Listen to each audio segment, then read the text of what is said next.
এজে top Bangla news চ্যানেলে আপনাদের স্বাগত। এই মুহূর্তের পর সবথেকে বিরাট বড় খবর, পূর্ব ত্রিপুরা আসন মতাকে ছেড়ে দিচ্ছেন বিজেপি। তোলপাড় রাজ্য রাজনীতি, বিস্তারিত জানিয়ে দেব, সঙ্গে থাকবেন। ত্রিপুরায় ত্রিপুরা মতাকে জোরে আনতে সক্রিয় গেরুয়া শিবির এবং ত্রিপুরা বিধানসভার জয়ের পর 24-এর লোকসভা নির্বাচনে ত্রিপুরা পশ্চিম ও ত্রিপুরা পূর্ব এই দুটি সংরক্ষিত আসন জয় করার কৌশল নিয়ে পর্যালোচনা শুরু করে দিয়েছেন। আসামের মুখ্যমন্ত্রী হিমন্ত বিশ্ব শর্মাকে সামনে রেখে মোদি অমিত শাহ উত্তর পূর্বে 25 আসন জয়ের নজর দিয়েছেন। বিজেপির এই লক্ষ্যে তাদের সহযোগী দলগুলির সাহায্যের উত্তর পূর্বের 25 আসন জয়ের দিকে সক্রিয় হয়েছে।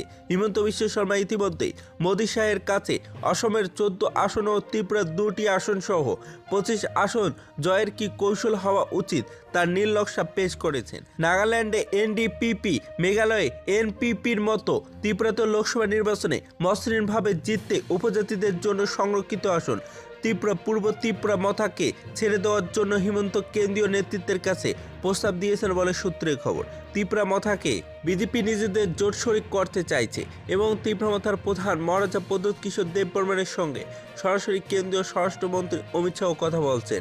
ত্রিপুরা মথাকে বিজেপির কেন্দ্রীয় নেতৃত্ব এনডিএ জোট শরিক করতে বদ্ধপরিকর এবং তবুও প্রদ্যোৎ মাণিক্য দেব সহ ত্রিপুরা মথার শীর্ষ নেতৃত্বরা ধীরে চলার লাইনে নিয়েছেন এবং প্রকাশ্যে গোপনে বিজেপি ও ত্রিপুরা মথার যোগাযোগ রয়েছে।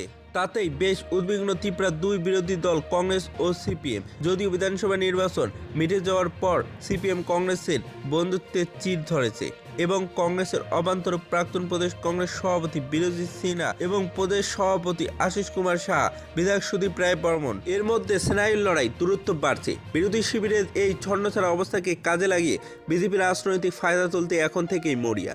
বিএল সন্তোষ এবং ত্রিপুরা দলের পরিস্থিতি নিয়ে সন্তুষ্ট বলেই শাহ নাড্ডাদের কাছে রিপোর্ট দিয়েছেন।